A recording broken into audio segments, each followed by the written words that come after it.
سوچتا تھا کہ دیوبندی بریلوی کی لڑائی سے نکل کر کیوں نہ ان بزرگوں کو مانا جائے جو ان مدرسوں کے بننے سے پہلے کے ہیں۔ یہی بات بیان کی گئی جو کہ اچھی لگی، اور یہ کہا گیا تھا کہ جب دو مکاتب فکر بنے تو ایک تیسرا گروہ بھی تھا پیران اعظام کا جو خاموش رہا، کسی کی طرفداری نہیں کی۔ وہ کون کون سے آستانے ہیں؟ وہ جو ہیں گولڑا شریف، وہ اب تک اپنے آپ کو بریلوی نہیں کہتے، اور ہندوستان میں بہت سے گھرانے، کندیاں، میاں والی، حالانکہ حضرت خان محمد صاحب رحمۃ اللہ علیہ وہاں کے پڑھے ہوئے تھے، دیوبند کے، اور شاگرد تھے، بڑے لوگوں سے انہوں نے حدیث شریف پڑھی تھی رحمہ اللہ۔ اس کے باوجود جو دیوبندیت میں ایک لوگوں نے، یہاں کے لوگوں نے شدت پیدا کر لیا، نہیں تھی، ایسے نہیں تھا۔ ہم نے تو نہیں دیکھا اتنے برسوں میں، کوئی اور دیکھتا ہو تو دیکھتا۔ عیدگاہ شریف پنڈی میں ان کے جو اکابر تھے، یہ کوئی دیوبندی، کوئی بریلوی، کچھ نہیں تھا۔ انور شاہ صاحب کشمیری رحمۃ اللہ علیہ شیخ الحدیث تھے، وہ یہاں تشریف لائے تھے اور انہوں نے عقائد پہ ایک کتاب لکھی ہے، پہلا ایڈیشن اس کا وہ دے گئے تھے، ہمیں اس کی بڑی تلاش تھی۔ ہم ان کے جو موجودہ گدی نشین ہیں، ان کے والد صاحب رحمہ اللہ، ان کی خدمت میں حاضر ہوئے، بہت بہت محبت سے پیش آئے، بہت زیادہ، کوئی گھنٹہ 2 گھنٹہ بیٹھے رہے، 2 یا 3 نشستوں میں۔ مجال ہے کہ کوئی بات انہوں نے چھیڑی ہو، کوئی کچھ نہیں، کتاب ڈھونڈوائی، افسوس کہ وہ کتاب ملی نہیں۔ ہمیں اب بھی اس کی ضرورت ہے کہ انور شاہ صاحب رحمۃ اللہ علیہ نے عقیدے پہ جو کتاب لکھی تھی، پہلا ایڈیشن تھا، وہ کہاں گیا؟ اور بہت سے ہندوستان میں تو بہت ملیں گے۔ مفتی مظہر صاحب رحمۃ اللہ علیہ تھے، وہ بریلوی مکتبہ فکر کے علماء سے پڑھے تھے، اس کے باوجود تعصب نہیں۔ بھیرا شریف، یہ بھیرا والوں میں ایسا تعصب نہیں۔ حضرت قاسم نانوتوی رحمۃ اللہ علیہ پہ جو انہوں نے کتاب لکھی تھی تحذیر الناس پہ، انہوں نے تبصرہ کیا تھا۔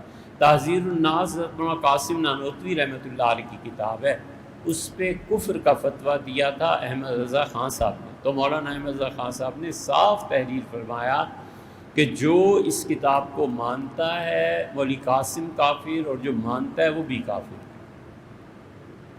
حضرت پیر کرم شاہ صاحب الازہری پڑھے لکھے آدمی تھے، یہ جسٹس غلام علی، معتقی عثمانی، یہ سب کے سب ضیاء الحق نے مقرر کیے تھے۔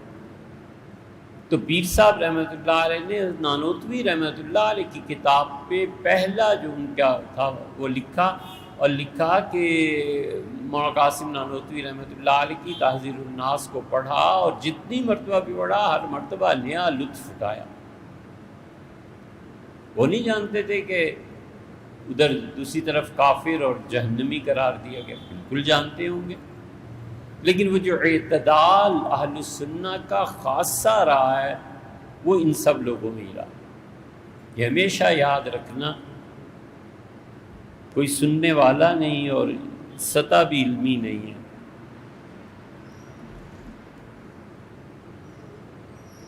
ہم کوئی پڑھے لکھے لوگوں کے دور میں تھوڑے ہی ہیں۔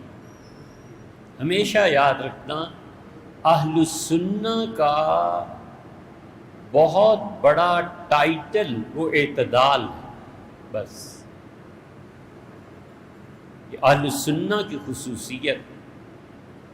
نہ تو ہم اہل تشیع میں کہ اکابر اور صحابہ کرام اور خلافت راشدہ رضی اللہ عنہم کو گالیاں، اور نہ ہم دوسری طرف ہیں کہ صحابہ کہ اہل بیت کرام رضی اللہ عنہ کی توہین کریں، نہ ہم اس ایکسٹریم پہ ہیں نہ اس ایکسٹریم پہ۔ یہ جتنے ایکسٹریمسٹ ہیں، جتنے خارجی ہیں، ایک طرف وہ کافر شیعہ، اور دوسری طرف وہ کہ اولیاء اللہ کی قبریں بھی اڑا دو، یہ کر دو، یہ کر دو۔ ہم ان دونوں کے درمیان ہیں، اعتدال کے ساتھ ہم اپنا موقف، اپنا عقیدہ بالکل بتاتے ہیں، اور کہتے ہیں کہ اہل تشیع کا یہ عقیدہ ہے، لیکن یار یہ عقیدہ ہمارا عقیدہ ٹھیک ہے۔ بس کون ہمیں یہ حق دیتا ہے کہ ہم دوسروں کے عقائد پہ پابندی لگا دیں، انہیں کافر قرار دینے کے بعد مارنا بھی شروع ہو جائیں. سبحان اللہ. ایسے انٹرینڈ، ایسے بے تربیت، ایسے بے پیرے جن کو تربیت کی دولت ہی نہیں ملی، ایسے پیدا ہو گئے ہیں کہ کہتے ہیں تم کتے ہو. چلو یار تم نے کہہ لیا، ختم ہو گئی بات، میں کتا ہوں یا نہیں ہوں، دفع کرو اب اسے. پھر پکڑ لے گا گردن سے، کہے گا بھونکو، میں جو کہتا ہوں تم کتے ہو تو بھونک کے بھی دکھاؤ. ولیعذ باللہ. یہ حال ہے ان لوگوں. اسی لیے تو دین تباہ ہوا ہے. جو ہم کہتے ہیں نا، کیوں یار ایک آدمی اہل تشیع کے عقائد رکھتا ہے، آپ زیادہ سے زیادہ یہ کہہ سکتے ہیں یار یہ عقیدہ درست ہے. تاریخ ابن اسیر میں لکھا ہے کہ سیدنا حسین ابن علی رضی اللہ عنہ نے آخری تقریر فرمائی ان کے سامنے یزید کی فوج کے سامنے، اور کہا تم جانتے نہیں ہو میں رسول اللہ صلی اللہ علیہ وسلم کی بیٹی کا بیٹا ہوں. تم کچھ ہوش کرو، کس پہ ہاتھ ڈالنا چاہتے ہو؟ تمہیں پتہ نہیں ہے تم مجھ سے انتقام لینا چاہتے ہو کہ میں اہل السنہ میں سے ہوں. ابن اسیر کو اٹھاؤ، آخری خطبہ حضرت رضی اللہ عنہ کا پڑھو، اس قسم کا جملہ مل جائے گا. سیدنا حسین ابن علی رضی اللہ عنہ وفات سے پہلے، شہادت سے پہلے ارشاد فرما رہے ہیں میں سنی. اب کہاں جائیں؟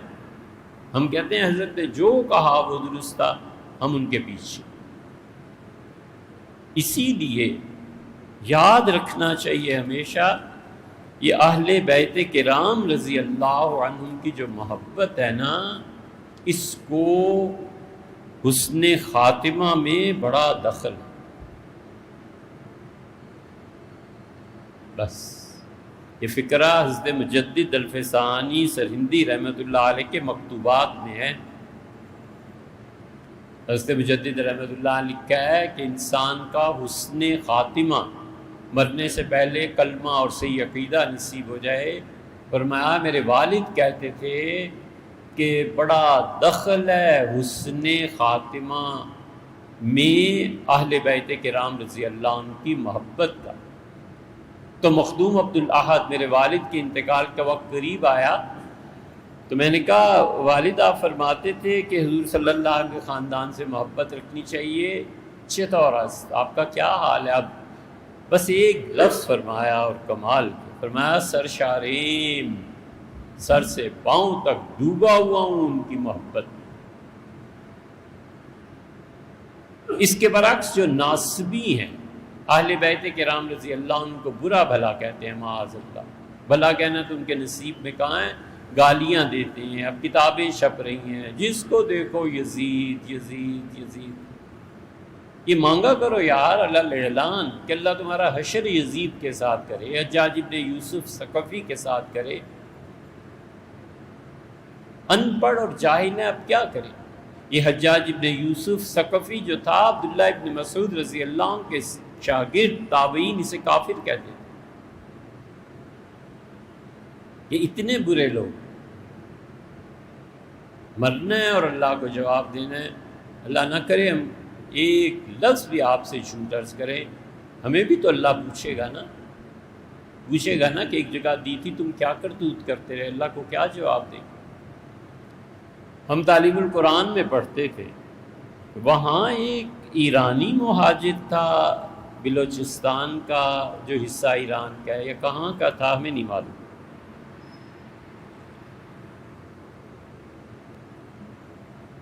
لیکن کتابیں بہت بیچتا تھا، ہمیں بھی لپک تھی، پہنچ جاتے تھے، کتابیں بھی دکھاتا تھا.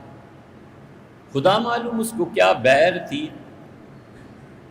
بیر تھا، بیر مذکر ہے مؤنث ہے، اس کو خدا معلوم کیا بیر تھا. ہم پہنچے اور اس نے یزید کی تعریف شروع کی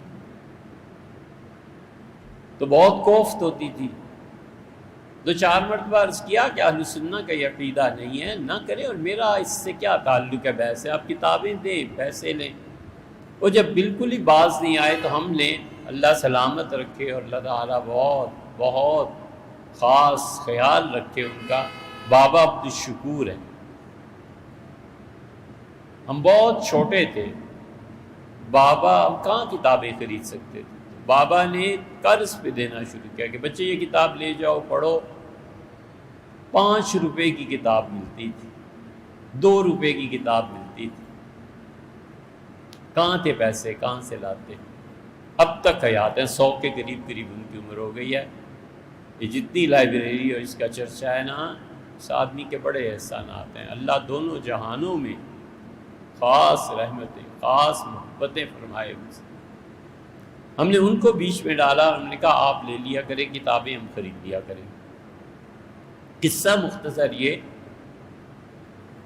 کہ وہ یزید کے گیت گانے والا اور بنو امیہ کو بہت بلند اور معصوم، اور حجاج کے کارنامے، کئی دن تک پتہ نہیں چلا بندہ گیا کہاں۔ وہاں مدرسے والوں نے اسے مسافر سمجھ کے ایک کمرہ دے دیا تھا، مر گیا کہیں، اور کمرہ جب کھولا گیا تو تعفن کے مارے کوئی جاتا نہیں تھا، کیڑے پڑ گئے لاش میں کیڑے پڑ گئے۔ ہمیں پھر خیال آیا کہ اس سے مجدد رحمۃ اللہ جو کہا تھا نا ان کے والد نے کہ اہل بیت کرام رضی اللہ عنہ سے محبت کو حسن خاتمہ میں بڑا دخل ہے، مدخلیس عظیم، یہ اس کا الٹا ہے۔ اس لیے کبھی بھی ہم کئی مرتبہ اپنی باتوں میں کہتے ہیں کہ بھائی اہل تشیع کا یہ عقیدہ ہے، ہمارا عقیدہ نہیں ہے، لیکن کیا ہم اپنے مخالف کا جینے کا حق بھی چھین لیں، اسے بولنے کا موقع بھی نہ دیں؟ یار وہ اپنی بات کرتا ہے، اس کے اپنے، آپ کی اپنی بات ہے، آپ کے اپنے دلائل ہیں، آپ بھی آزاد ہیں، وہ بھی آزاد ہیں۔